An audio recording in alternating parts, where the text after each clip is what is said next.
All right, good morning, everybody. I see people running. Get your coffee. Hope you've had some breakfast. Okay, well, yat she shalilo yanasha bilagana nashle nanastesh touching bashichi bilagana dashache do trabaja dashanala lo kantel de nasha. Good morning, everybody. My name is Shelley Lowe. I am Chair of the National Endowment for the Humanities, and it is my pleasure to call the plenary session of the 218th meeting of the National Council on the Humanities to order. I will ask Michael McDonald for the minutes from the March Council. Mike. Thank you, Chair Lowe, and good morning, everyone. As Secretary to the National Council, let me state for the record that a quorum is present today to conduct agency business. Also, earlier this month, the Office of General Counsel sent to each council member a draft copy of the minutes from the previous March 2024 meeting of the council for their review and possible correction. And as we receive no comments or corrections to those minutes, they are hereby approved. Thank you. Thank you, Michael.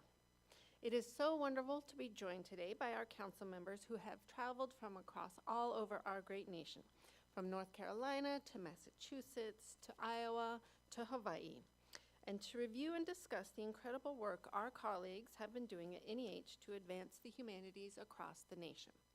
In addition to members of the National Council, we are also joined today by members of NEH's staff, as well as members of the public, and some who have tuned in online for this portion of the meeting. It is an honor to be with you all today, and to thank you, I want to say ahead for being with us this morning. I would like to start by inviting our council members to say hello, and Kathy Albrecht, I will start with you. Hi everyone, Kathy Albrecht. I came in from San Diego. I'm so happy to be here. My background is in academia. My doctorate is in philosophy and aesthetics, and I have an interest in, my master's is actually in art history. I come to this as a humanities scholar, and I'm so happy to have been a member of this organization for the past 5 years. I'm really grateful for being in person. I've had so many wonderful sidebars, so thank you. Thank you so much, Kathy. Fran, we will turn to you. Hi, I'm Fran Berman. I'm a public interest technologist. I work at the University of Massachusetts in Amherst, and I am NEH's and the staff and Chair Lowe's biggest fan. Thank you, Fran. Allison Blakely. Good morning. I'm Allison Blakely. I'm a professor of European and Comparative History Emeritus from Boston University. And I'm very happy to still be on the council after 14 years. Thank you, Allison. We are delighted you are still on the council as well. Deborah Cohen.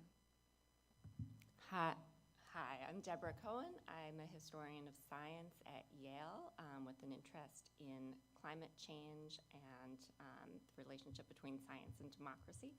And I am very excited to be here in person. Thank you. David Haydu. Good morning, everyone. I'm from Columbia University. My work is mainly in music, film, outsider expression, and non-traditional forms of art. Happy to be here. Thank you, David. Christine Kim.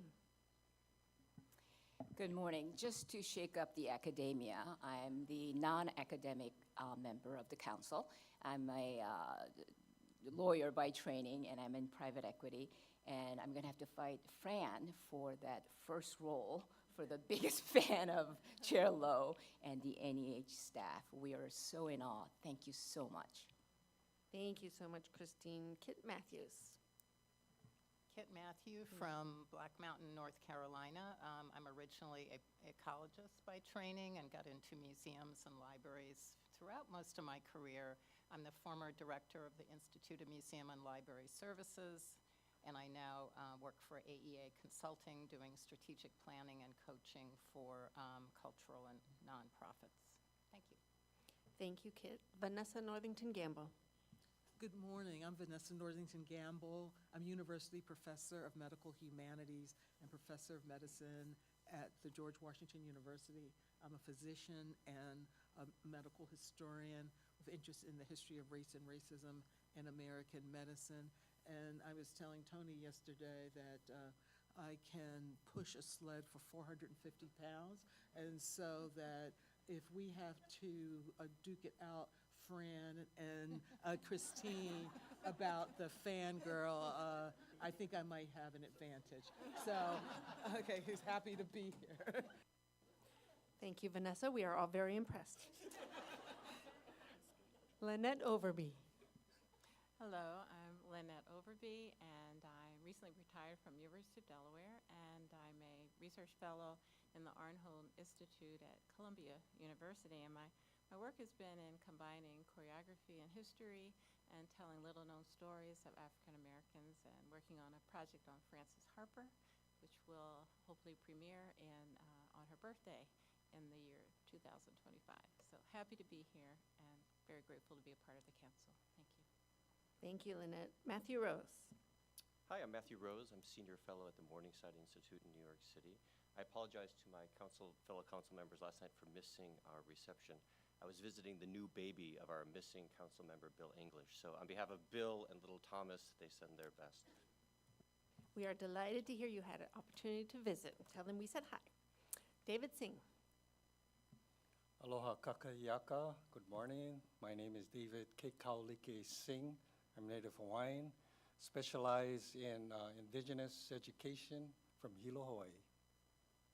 Thank you, David, and thank you for traveling so far. Karen Stout. Good morning. I'm Karen Stout. I'm a fierce community college advocate and practitioner, President Emerita of Montgomery County Community College outside of Philadelphia, and currently President and CEO of a nonprofit called Achieving the Dream, which works to build the capacity of community colleges across the country to help students get into the colleges, through the colleges, and succeed in life. Thank you, Karen. And Catherine Takow. I'm Catherine Takow from the University of Iowa, where I'm emerita in order to carry on my research.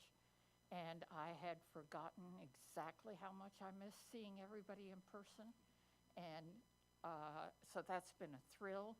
And for those of you who are worried about duking it out, I am sitting next to the powerhouse, so I can tell you I'm intimidated. Thank you, Catherine. And I do want to especially thank Allison and Catherine for their many years of service. Feels a little strange sitting on this side of the table. I feel like I should be on that side of the table with some of you guys, but thank you so much for your service, and thank you to all the council members for being here today.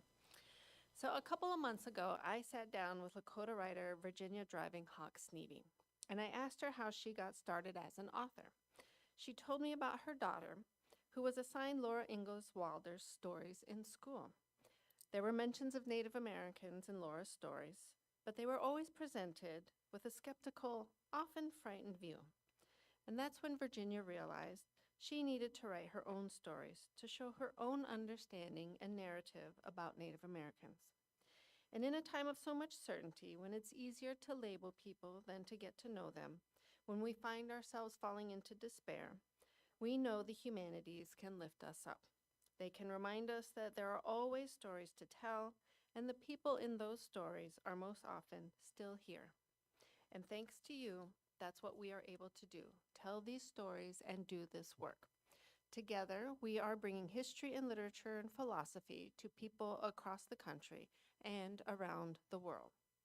And that's exactly what we will do day to day to advance our mission. As the largest and most prestigious funder of advanced humanities research in the United States, NEH invests in scholarship and complex research projects by individual scholars, collaborative research teams, and institutions in all disciplines of the humanities and humanistic social sciences. We support the building blocks of humanities research and development by ensuring the public can more easily find and make use of cultural heritage collections at libraries, archives, museums, and historical organizations across the country, and by fortifying under-resourced collecting organizations. We provide critical support for the teaching and study of the humanities at K-12 schools and colleges and universities around the nation. Our public programming grants opportunities, support the production of documentary films, museum exhibitions, and discussion programs that engage public audiences of all ages. and our leadership role in digital humanities is widely acknowledged in the humanities field and has helped set the pace for research funders around the world. And of course, our network of 56 state and jurisdictional humanities council partners is in every community across the nation. This spring, NEH announced more than $36 million in funding for humanities projects that carry this work forward, and I am eager to continue that work today. This spring, Congress passed NEH's full-year budget for fiscal year 2024 at a funding level of $207 million, which marks our second year at our highest budget on record. Notably, our FY 2024 budget includes a nearly $6 million boost to our administrative budget, which will support the agency in making critical hires and updates to our cybersecurity infrastructure. In May, I had the honor to testify before Congress on the President's budget for FY 2025, which includes a $7 million earmark for our new artificial intelligence initiative, as well as support for NEH's other key priorities. I am now happy to share a couple of updates on American Tapestry, weaving together past, present, and future, NEH's agency-wide strategic initiative that leverages the humanities to address three of our most pressing challenges of this time: strengthening our democracy, advancing equity for all, and addressing our changing climate. And as you well know, we've made remarkable strides in each of these pillars, thanks to the vision and dedication of everyone here today. And I'll start with our first priority, strengthening our democracy. It is my belief that the humanities have never been more important than they are now to the health of our democracy. The humanities are integral to fostering civic engagement, to promoting social cohesion, and to best grapple with the effects of technology on our democracy. For decades, NEH has supported projects to expand access to civics education nationwide, including through our longtime partnership with National History Day, a leader in history and civics education that has inspired millions of middle and high school students around the world to conduct original historical research through the annual National History Day National Contest. NEH's support for National History Day has been critical to its growth over the years, and this year, we were pleased to announce a first-of-its-kind partnership with 39 of our state and jurisdictional humanities councils to further inclusion of small and hard-to-reach communities while diversifying the pools of students, scholars, advisors, educators, and contest judges participating in the competition. Funded projects include a 2-day workshop for Idahoan teachers on primary source research and place-based learning at the Idaho State Historical Society, a free 3-day educator workshop in Georgia at the nation's largest consortium of HBCUs to reach educators and students in underserved urban communities in Atlanta, and teachers in training at HBCUs, and the expansion of a Hawaiian language program that allows students to create projects in their Hawaiian language with support from Hawaiian language immersion schools across the state. The humanities are also critical to combating the disturbing rise of hate and hate-motivated violence in the United States. They strengthen mutual understanding by providing the context, history, and models of discourse that remind us of our common purpose and shared humanity. Since the announcement of NEH's United We Stand Connecting Through Culture initiative, NEH has issued more than $13 million in support for projects focused on the history and experiences of historically underrepresented and marginalized groups in the United States, including a nationwide program with all 56 of our state and jurisdictional councils. Funded projects include the impact of hate groups on the state's civic fabric, past and present. A Puerto Rico humanities-led public program that examines the history of prejudice, rights violations, and violence against LGBTQIA+ communities in Puerto Rico, and a community conversation led by Arizona Humanities that invites people across the state to examine what it means to be civically engaged and why diverse representation is critical for democracy. Today, we are pleased to be joined by Nasheed Medyuan, the Executive Director of Florida Humanities, who will talk to us about some of the work his council is doing with NEH support as part of this initiative. Nasheed, we are delighted to have you, and I will invite you to speak.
Village Square. So, democracy reignited. Let me see. Democracy reignited. Play with the slides here. There we go. So, in 2020, Florida Humanities launched Democracy Reignited, a multi-year civic engagement initiative created in partnership with nonprofit organizations statewide. The Village Square, based in Tallahassee, Florida, is the lead partner in this initiative, and together we have hosted a variety of public programs that promote a deeper understanding of American history and culture, examine our foundational documents and principles, and explore the connections between democracy, the humanities, and an informed citizenry. A primary focus has been placed on conversation-based programs that bring audiences from all walks of life together for thoughtful discussions and challenging issues, which is important, challenging and sensitive topics that both unite and divide us.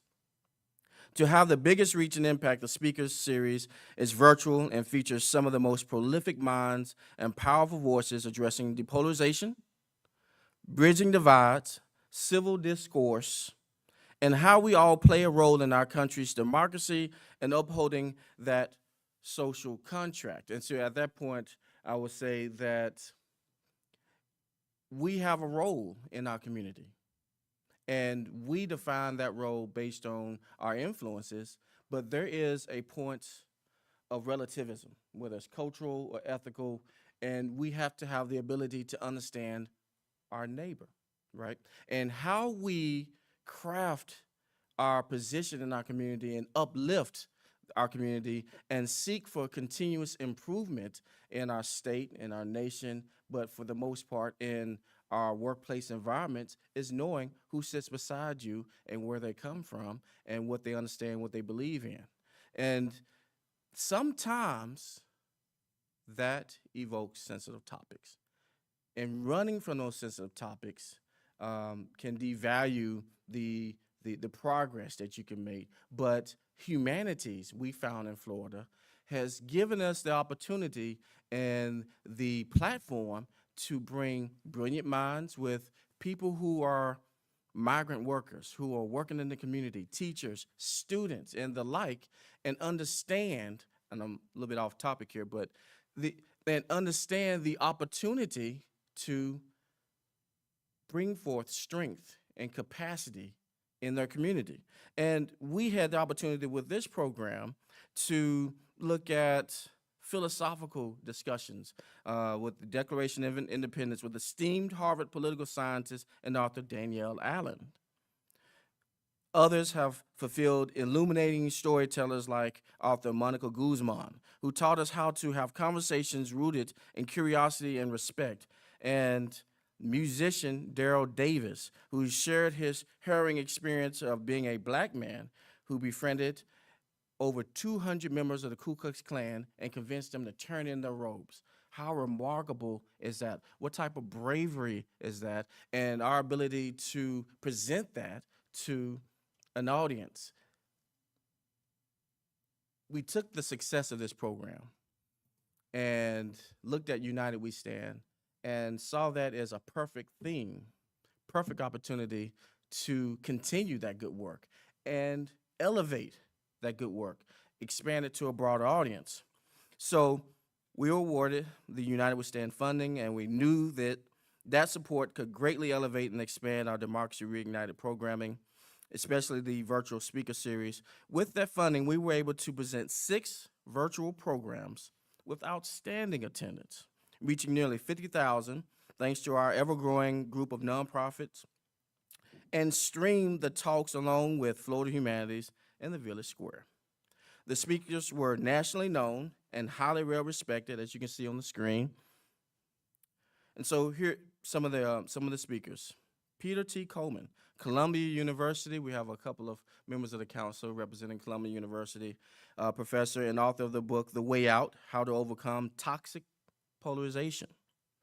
Legendary social scientist Dr. Robert Putnam and Sherlyn Garrett, co-authors of The Upswing: How America Came Together a Century Ago and How We Can Do It Again. How important is that thing?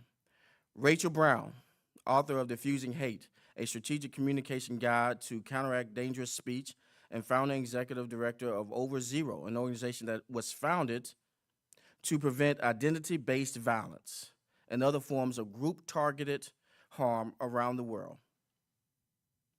And so, here at home, and that's Florida, we were so honored to have social psychologist Dr. Jonathan Haidt as part of the series just before he garnered lots of fame and headlines for his new groundbreaking book, The Anxious Generation: How the Great Rewiring of Childhood is Causing an Epidemic of Mental Illness.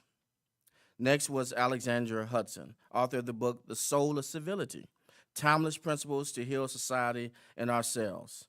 The series concluded with Rabbi Melissa Weintraub, veteran peace builder, social entrepreneur, and co-founding CEO of Resetting the Table. The conversation came from a more international, global lens as Rabbi shared how her decades of experiencing volatile disagreements surrounding the Israeli-Palestine conflict has helped guide Resetting the Table to find ways to address today's polarization and destructive political conflict in the United States. The United States funding also supported 16 episodes of the podcast, Village Squarecast, as well as an in-person event, a screening of the documentary, Join or Die, that follows the half-century story of America's civic unraveling through the journey of our speaker, Robert Putnam.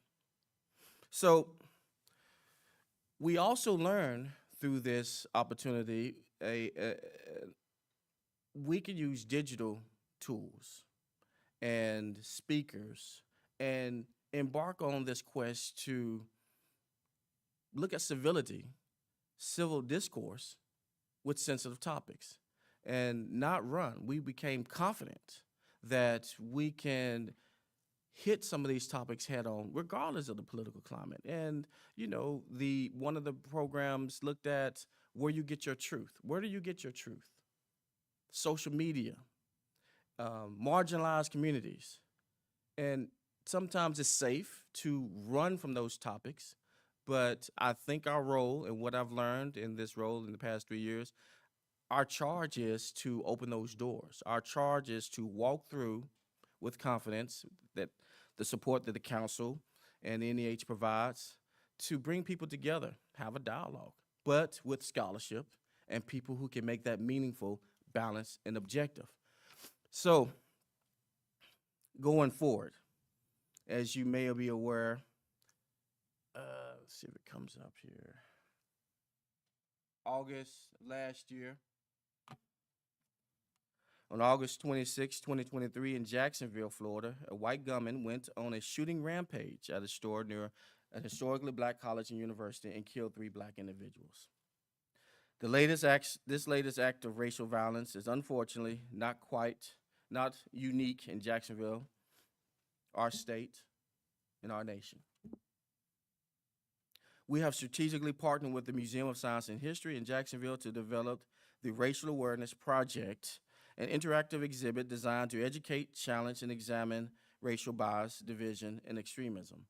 And the project will be funded and recently awarded by the NEH United We Stand program to continue. So now we have taken United We Stand programming support to fund a speaker series that we saw success with, our digital humanities push, expanded to a broader public. We saw that success, built confidence in handling sensitive topics. And when we were presented with this horrific tragedy in our community, we got an email. It's like, oh, can we do this? And we have the tools. Yes, we can. And we charted this path and refined this application. And I feel good about it. I feel that we're going to be able to look at conflict resolution, look at those sensitive topics. And from your armchair in Iowa and Texas and Nebraska, when you're curious about what happened in Florida, what's the history, what are the policies that made this happen, what about mental illness, how does this work, the oral histories from the children to the adults to the policymakers, you'll be able to learn using digital technology what the climate was, but also in real time what other people are thinking. That's key. In real time, as you're navigating this tour, somebody from Hawaii is also navigating that tour, and you're seeing what other people are thinking. I think that's the influence for civility, discourse, and conflict resolution when you are understanding where your neighbor is coming from. I'm not saying we can solve the problem, but I think our role here with scholarship and objectivity with humanities is to inform the citizenry. And happy to be a part of it. I am glad that I was invited here. I could talk for another hour, as some of you may know, but thank you. We take questions. Thank you so much, Nishid. Thank you for your presentation. Thank you for your leadership in Florida, and thank you for your leadership across the nation. NEH is also supporting the White House on the development of a U.S. national strategy to counter Islamophobia. This builds on decades of NEH-funded projects that explore the Muslim American experience and the history of Islamophobia in the United States.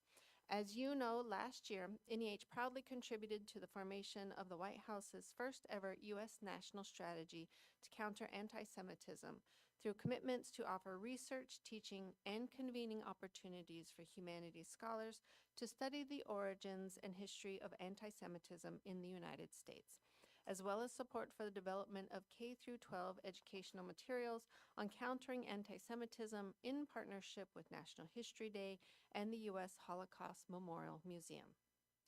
The rise of new technologies such as artificial intelligence pose profound threats to our civic health, including our civil rights, safety, and security, and democratic values. Questions about the ethical, legal, and societal implications of AI are fundamentally rooted in the humanities. NEH's founding legislation tasks the agency with making the American people masters of their technology and not its unthinking servants. To that end, NEH launched a new major research initiative as part of President Biden's executive order on safe, secure, and trustworthy artificial intelligence.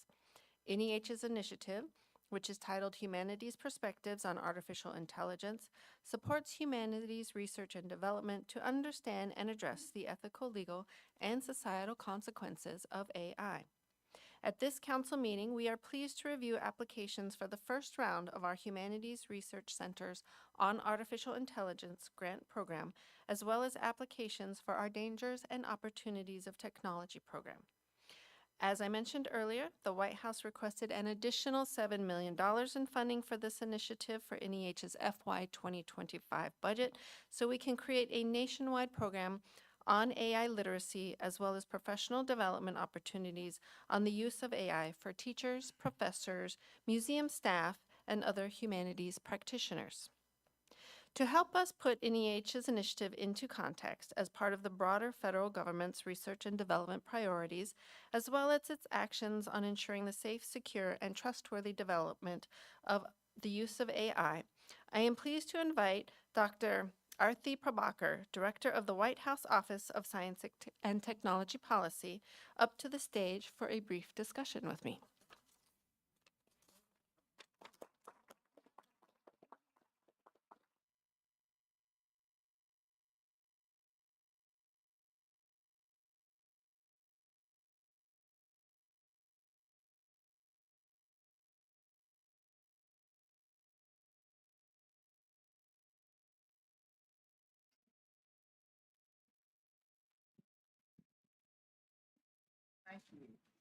We good to go? We are good. Thank you. Thank you so much for It's coming over great this to be morning. here. We are just so thrilled that you are here, and we're thrilled to have this short conversation, but I think very important conversation, because we're very delighted to be able to work together and move some of this forward. So to start, can you tell us a little bit about the Biden-Harris administration's whole government approach to artificial intelligence and what role the White House Office of Science and Technology Policy is filling in implementing this approach? Thank you. I want to start by expressing my thanks for this opportunity. When I got this invitation, I said, I really want to go do this. I'm delighted to have a chance to be here with everyone. Thank you so much for the work that this organization does and that this council does. Really grateful for it.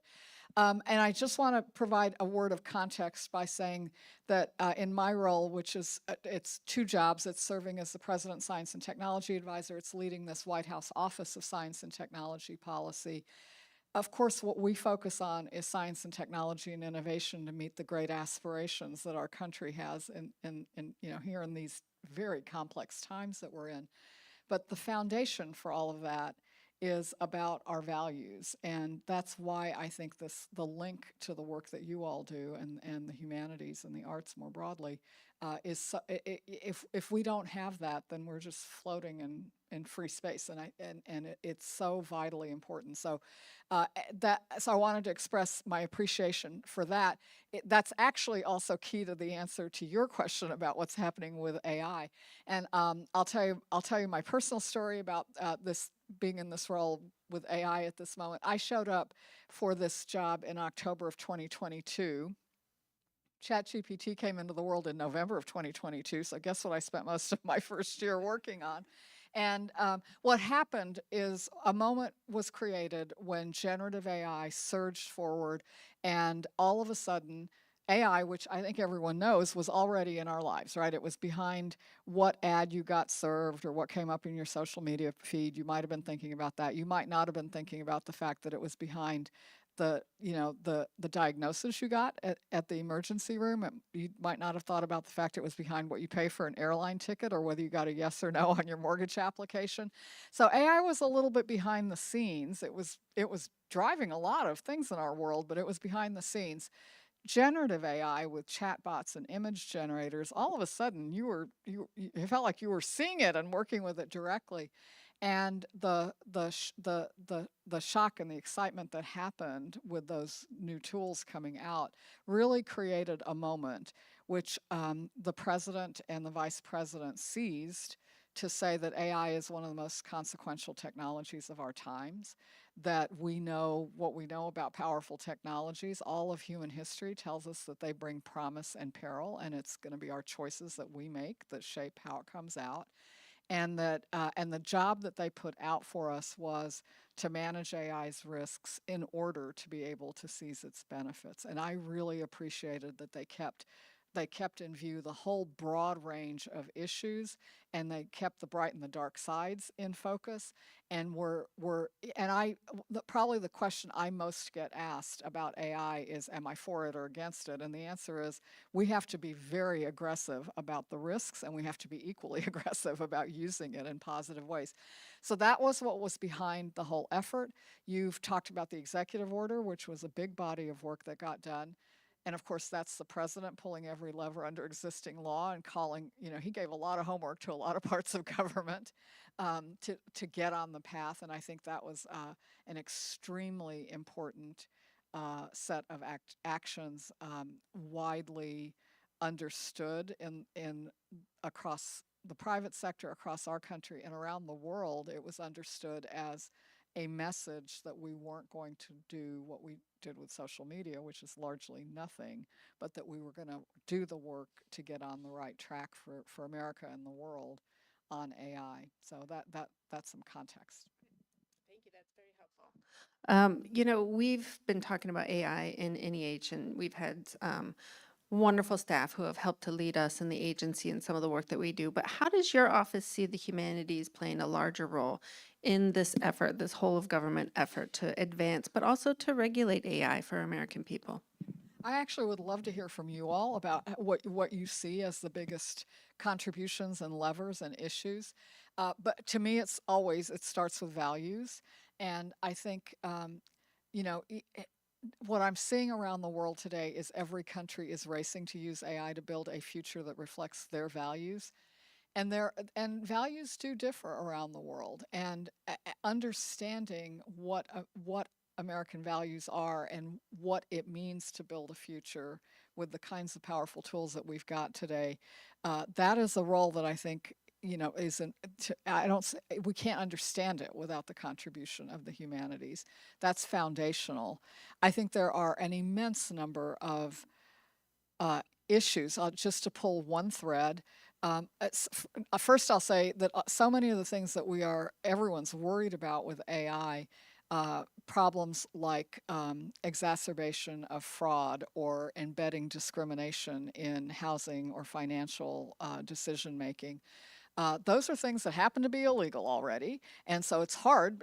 But we are going to enforce against those. One of the things that's been great to see is the regulatory and enforcement agencies, from the Department of Justice to the EEOC to CFPB. They have stood up and said, let us remind you that if it was criminal before, it's still it's still against the rules, even if you use AI, and we're going to enforce. That's a lot of what's going on. But there are new categories of problems we've never encountered before. So what does it mean when an AI model is trained on a bunch of information that might be publicly available, that might be copyrighted, might not be copyrighted, and then that model is then used to create with some human being is using it, prompting it to create new works. Well, what does that actually mean? How do we want to treat that intellectual property, and what do we really value in this new technology? How do we make sure that we recognize what it's been trained on, and then how do we understand that what it's been trained on is going to shape a lot of how it goes forward? So I think those are some very, very, very tough questions. Some of those are practical things that are going to get resolved in the courts because, you see all the lawsuits that are happening. But I think they really get to, again, deep questions of values and what matters to us as a society. Thank you. I think that really hits right on target in some of the work that we are doing at the agency to look at AI, particularly in research and using those humanities tools to think about the effects of AI and educating individuals on what it means to appropriately use AI.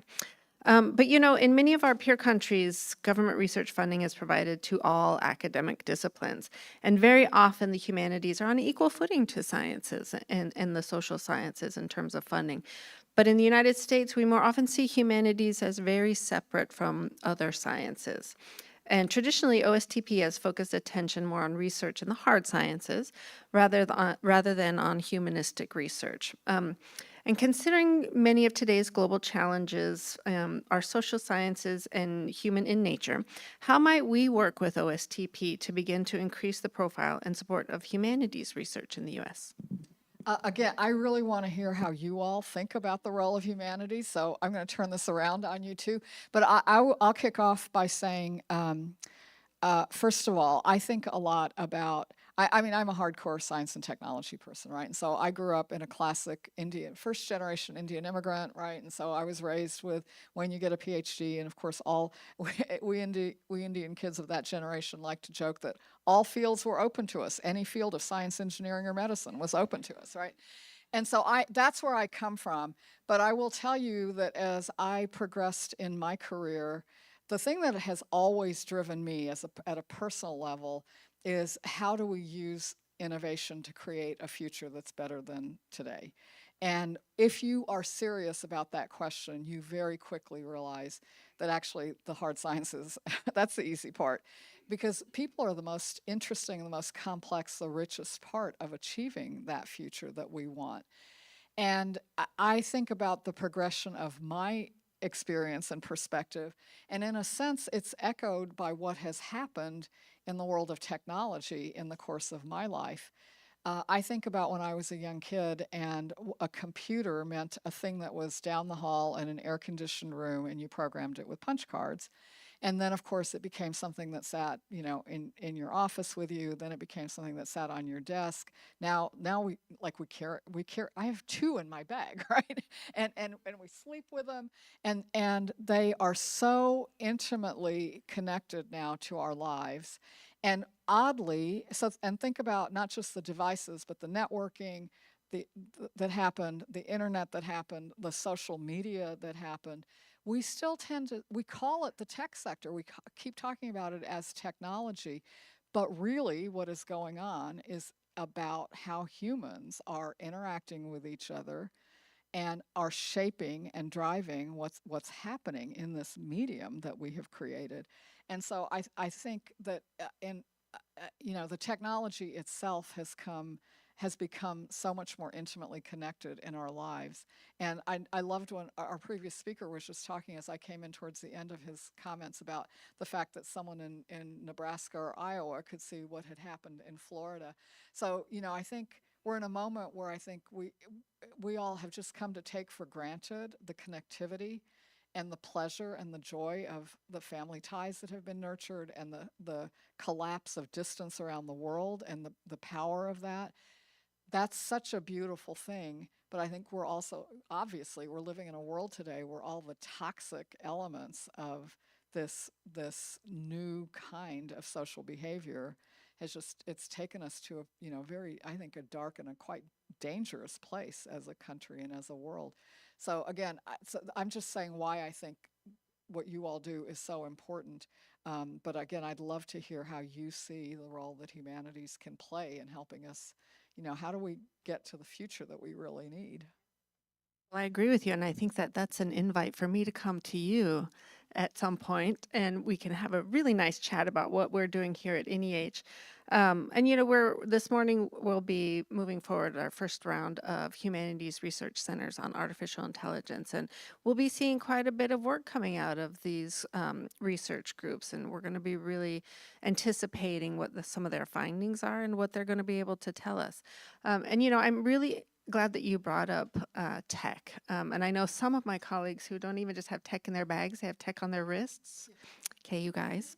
You know, how do you're a former Silicon Valley executive, and what do you think is the role of the humanities?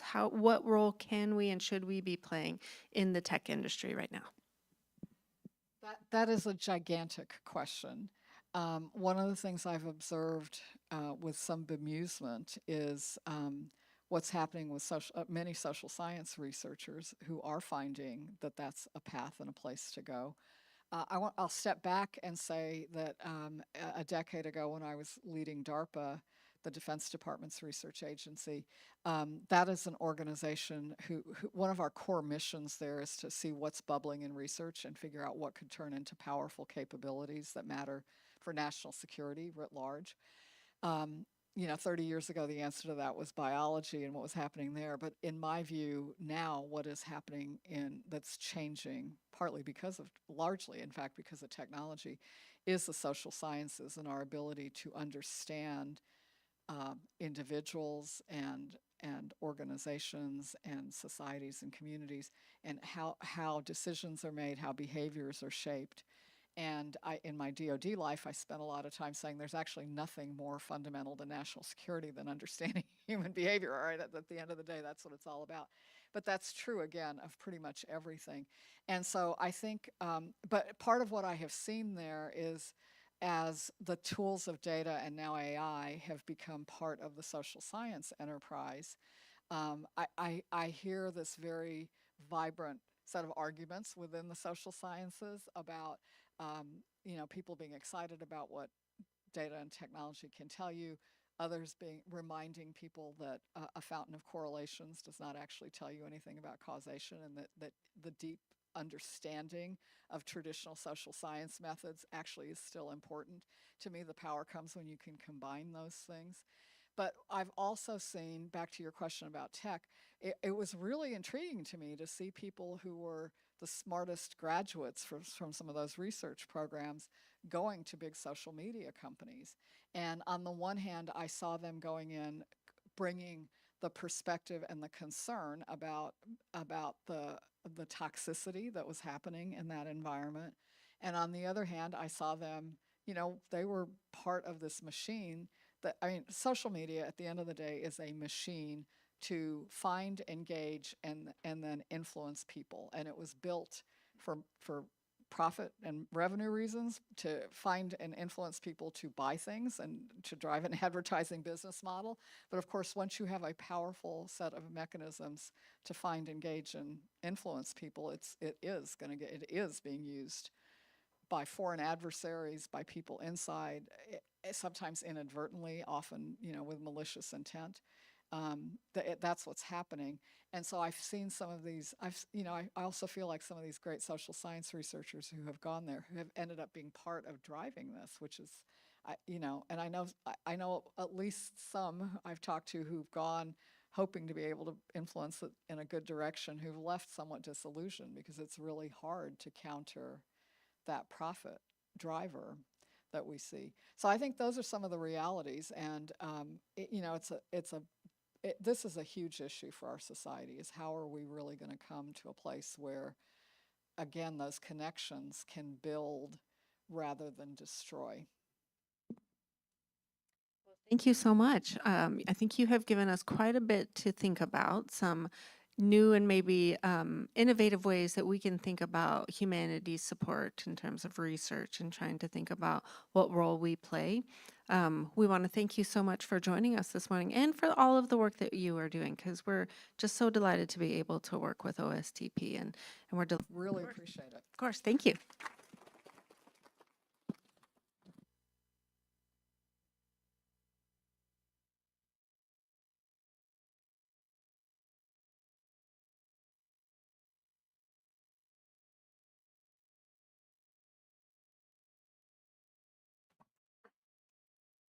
Everyone, please join me in thanking again Dr. Prabhakar for joining us this morning, and for her wonderful thoughts and suggestions. So I would now like to turn to the second key priority for NEH, which is advancing equity for all. At NEH, we have launched new offices and initiatives to expand access to our grant opportunities while also developing new programs to amplify untold stories of groups that have been historically underserved by NEH and the federal government. For example, NEH recently awarded the Library of America nearly $900,000 to support the development of a groundbreaking anthology of Latino poetry in the United States, along with nationwide discussion programs focused on Latino poetry at arts organizations, museums, and libraries around the country. Many of my council members may remember when we reviewed this application. The anthology is scheduled for release this fall, and I'd like to take a moment to hear from Rigoberto Gonzalez, the anthology's editor, as he describes the project.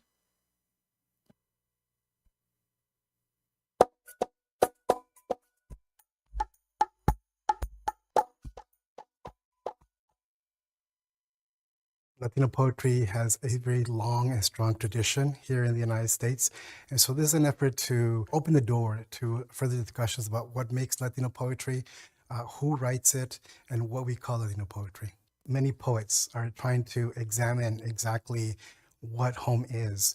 You know, the United States is going to be our first home or a second home or a third home, that there really isn't one space that encapsulates our histories and our journeys. We have ancestors who were immigrants, ancestors who were refugees or exiles, but it also acknowledges that we are also looking in ways that we feel at home in our bodies, we feel at home in our languages, feel at home in our identities. You know, we are constantly shifting, we're changing. You know, every generation has a new way of thinking of themselves in the American landscape, but also in terms of the trajectory of their family's history as well. There's also a need to be proud of who we are, especially now when there are so many ways in which we are being told that we don't belong, that we should be gone, should be elsewhere, should leave. I think this is an important statement to make, that we belong here, we always have, and that we're proud to be both American and any other identity that we associate with. Poetry has really reflected that sense of, you know, we're here and we're not going away. We belong here, even though we are undocumented, even though we have been brought here or we came here, but we're here, right? That nothing's going to take us away because we do belong here. We are part of the American fabric. There is still this important sentimental connection to another home, another place. It is interesting to see how even 3 or 4 generations later, there's still this need to remain connected to that ancestry. That's an interesting tension in the work, but I don't think it's contradictory. I think that this is the part where I think Latino identity really thrives in acknowledging and in demonstrating that we're not just one thing, that we're not just one story, that we are not just one people, right? That we can be many different stories. We can be many different peoples. Even one individual can represent that.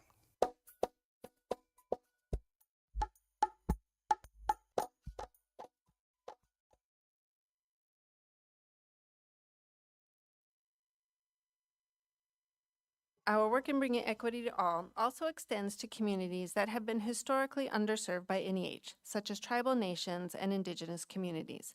Since the start of the Biden-Harris administration in January 2021, NEH has issued nearly $20 million in funding for projects that promote Native and Indigenous history and culture, support tribal colleges and universities, and advance public understanding of the federal Indian boarding school system. In 2022, NEH entered into a historic partnership with the Department of the Interior to expand the Federal Indian Boarding School Initiative, a comprehensive effort to recognize the troubled legacy of federal Indian boarding school policies with the goal of addressing their intergenerational impact and to shed light on the traumas of the past. Through this partnership, NEH has allocated more than $5 million to support the digitization of records from the United States system of over 400 federal Indian boarding schools and the creation of a permanent oral history collection, documenting the experiences of the generations of Indigenous students who were raised in the federal Indian boarding school system. Through this effort, NEH has offered direct funding support to more than a dozen tribal communities for humanities projects that address the legacy of federal Indian boarding school policies. And since January 2021, NEH has also issued more than $50 million in funding for humanities projects that promote African American history and culture, support HBCUs, and counter hate-motivated violence. This past Juneteenth, NEH announced that it will establish a nationwide program focused on celebrating Juneteenth and promoting African American history and culture in the lead up to the 160th anniversary of Juneteenth in 2025. This program will culminate in a grand celebration of Juneteenth in 2025, bringing together local communities across the nation to commemorate the end of slavery in the United States and reflect on the progress and challenges faced by African Americans throughout history. Meanwhile, NEH has launched 2 new offices as a part of its historic Equity Action Plan to embed equity across its programs and operations. These 2 new offices, the Office of Data and Evaluation and Office of Outreach, are evaluating NEH's impact on the humanities field and deepening the agency's engagement with underserved communities. I am pleased to invite Scott Weingart, NEH's Director of Data and Evaluation, to describe his office's progress to date. Scott.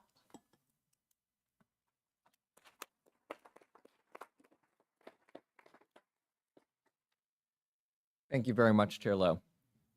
Let's see, is this button actually working? It appears not to be. Oh, there we go. All right, so the Office of Data and Evaluation was founded in 2023 to support equitability in our grant making, but of course, our charge is much larger than that. We provide our expert staff with the data that they need to ensure their funding work is broadly impactful and to help NEH convey the importance of that work and the humanities more generally to the public. You're only seeing a glimpse of our work here, but if anyone's interested in learning more, please do see me after the plenary, and I'd be happy to chat in more detail about all of this. We established 3 ways to achieve these goals. Next slide, please. Thank you. 1 is administrative support to ensure NEH's data operations fully support our mission. 2 is programmatic support to make our grant-making staff's job a little bit easier.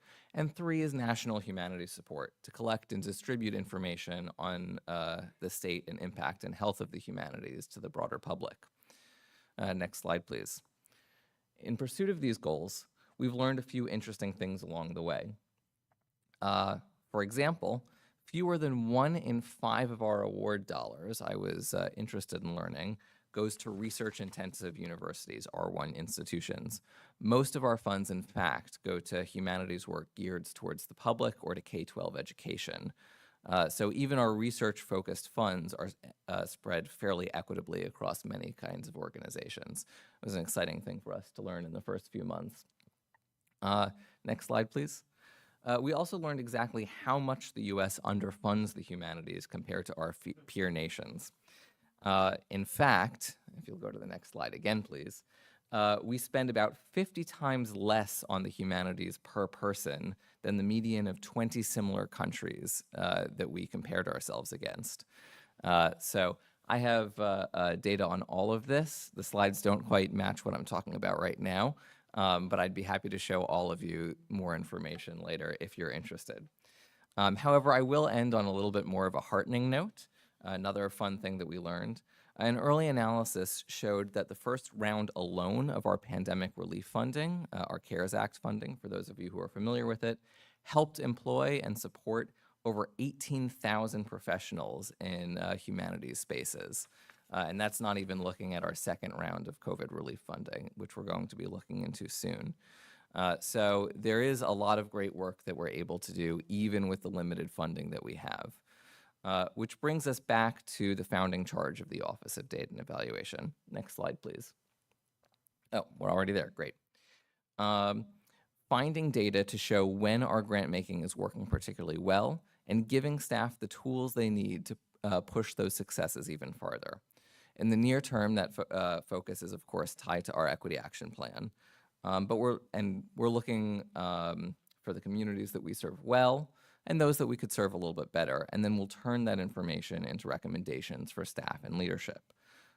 With that in mind, I will pass the baton back to Chair Lowe, who will introduce one of our key partners in using data to successfully see the equity action plan through. Thank you so much, Scott. I know everyone here, thank you, Scott. I think we are all data nerds, and I think we are all very much anticipating you sharing more data with us in the coming future. Thank you, Scott. I would now like to invite Russ Weiland, NEH's Director of Outreach, to describe the newly created Office of Outreach. Russ?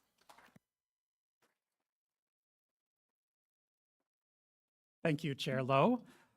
Council members, dearest colleagues and friends, I am here to provide you with the first update on the work of the Office of Outreach.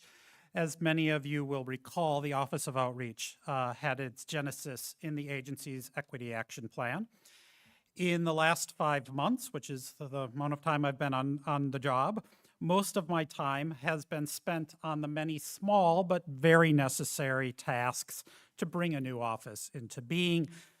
But I've also been very, very fortunate to spend a lot of time listening to and learning from my colleagues and our external stakeholders on what they had to say about outreach.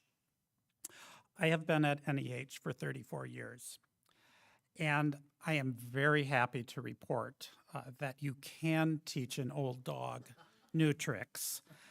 And I am confident that the Office of Outreach will honor NEH's commitment to providing equitable access to NEH for all Americans.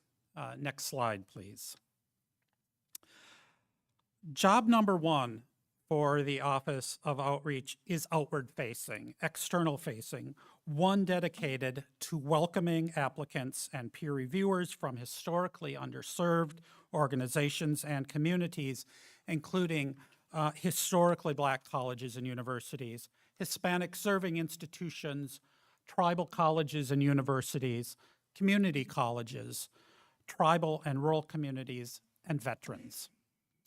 Working with the Office of Data and Evaluation, we are seeking to firmly ground our work in data that will enable us to more fully understand and appreciate NEH's relationship with these target audiences. This is slow and complicated work, and I want to thank my colleagues Scott and Ben Skinner, who I believe is over there, for both establishing the veracity of the data we currently have, and then thinking rigorously and creatively about the kinds of data we need going forward. Thank you very much. Our external-facing activities include in-person and online workshops and listening sessions, new communication pathways, and web-based tools.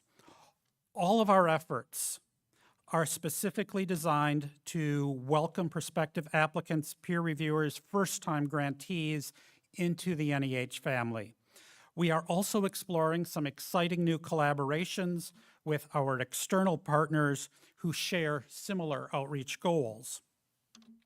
This external-facing work will not replace the excellent outreach efforts undertaken elsewhere in the agency. Nor is it just merely a gap filler. Rather, the office's external-facing mission will double down on the endowment's deeply held commitment to equitable access. Next slide, please.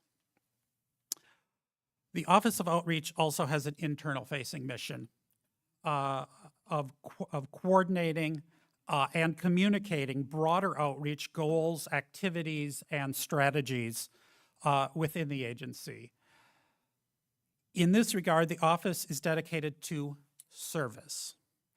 At the heart of this service mission is what we are calling, or what will be called, the Outreach Hub, an internal-looking site through which the Office of Outreach will disseminate and, more importantly, maintain materials, resources, and tools for the use by NEH staff members who are engaged in outreach, making their work easier, providing training, eliminating duplicated efforts, and encouraging cost-responsible outreach. I would be a really terrible boss if I failed to thank my poor intern Joshua Ball for at least pretending to share my vision and for his work on making this outreach hub a reality. Thank you, Joshua, out in the... Thank you for your attention this morning. I look forward to providing you with future updates, and I send you back now to Chair Lowe.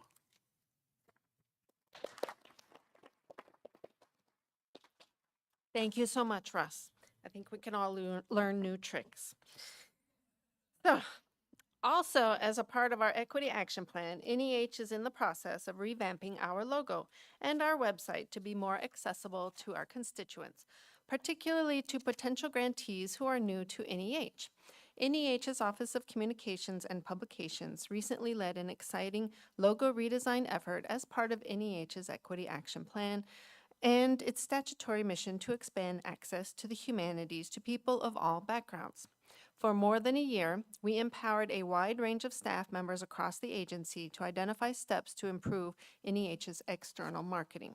The Outreach and Branding Committee of NEH's Equity Task Force recommended creating a non-bureaucratic visual image as a primary goal in this pursuit. Their recommendations directly informed this process, and I thank them for their support of this effort. It is a nod to the punctuation-marked sunbursts of our past, but its simplicity and sleek layout makes the image recognizable, clean, and modern. NEH's new horizontal logo is intended to represent both a sun and an open book. NEH's new seal is a companion to the horizontal logo and an embrace of the way the Great Seal of the United States communicates our place in the federal government. This new seal reflects a cohesion with the federal family while embracing the energy and approachability of the horizontal logo's design. Finally, I want to highlight the use of our agency motto, "Democracy Demands Wisdom." This charge reminds the American people of the role of the humanities in maintaining a healthy democracy. NEH will officially launch the new logo and brand materials in mid-August, when we will also unveil a redesign of NEH's new website. I would like to now turn to our third pillar, addressing our changing climate. The Biden-Harris administration has called on a whole-of-government approach to tackling the climate crisis. NEH has developed a new three-pronged climate strategy that builds on decades of NEH's work across the following areas: mitigation and adaptation, emergency response, and research and education. As part of this effort, NEH is supporting projects that examine the historical roots and cultural effects of climate change. This includes programs in NEH's Division of Preservation and Access that encourage sustainable, energy-conscious strategies to prolong the life of cultural heritage collections and support community-based efforts to mitigate climate change and COVID-19 pandemic impacts, to safeguard cultural resources, and to foster cultural resilience through identifying, documenting, and collecting cultural heritage and community experiences.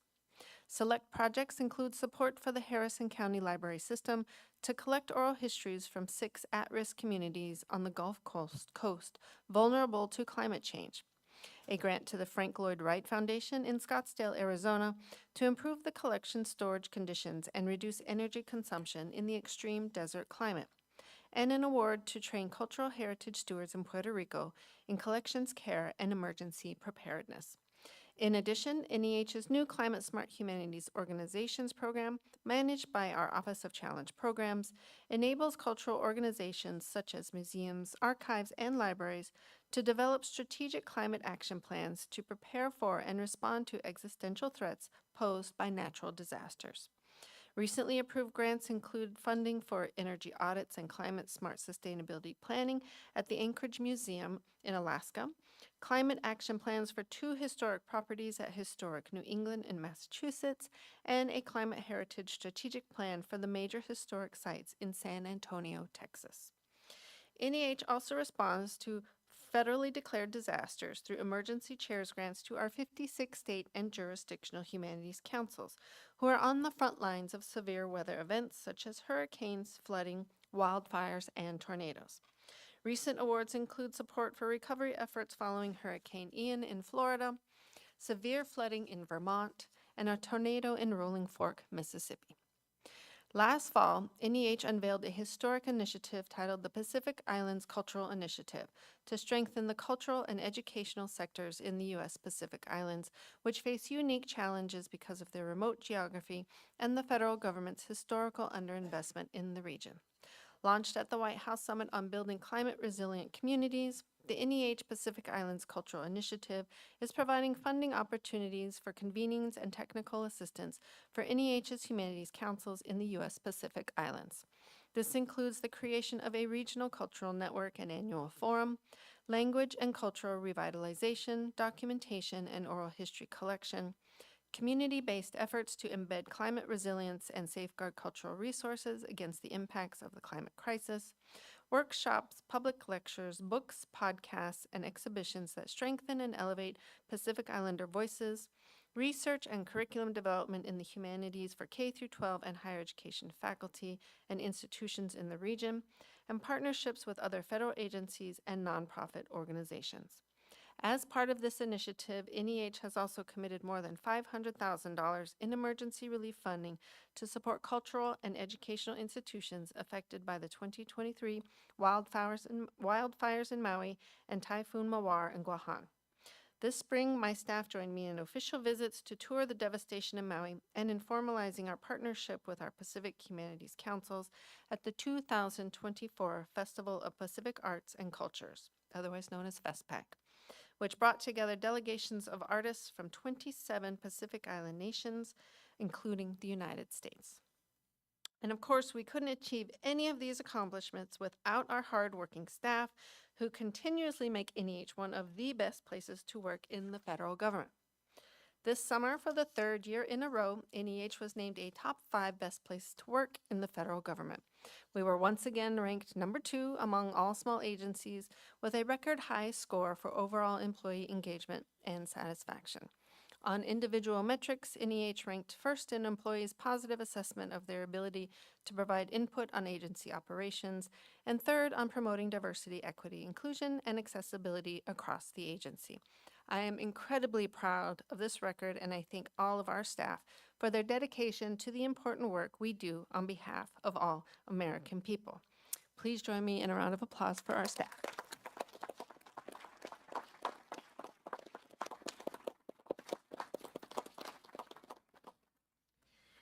In The Poet I Wish I Was, the Monacan writer Corinne Wood reflects on her life. She wonders what she might have achieved if she had traveled more, or woken up earlier, or been more famous. She ends the poem with these words: "We can't change the beginning or the middle. We can only try to rewrite the end." Our work in the humanities is rooted in the past, but it's also in the beginning or the middle. It is also forward-looking. It gives us the foundation to understand ourselves, to understand where we've been, and more importantly, where we are going. The humanities contain mysteries and hardships, wonder and light. With books and histories, documentaries and museums, we can see what is possible. We can rewrite the end. I want to thank you all. I would now like to officially conclude the plenary session of the council meeting that is open to the public. We will resume in 10 minutes, 15 minutes. for the closed session of the council meeting. Thank you, everybody, for joining us this morning.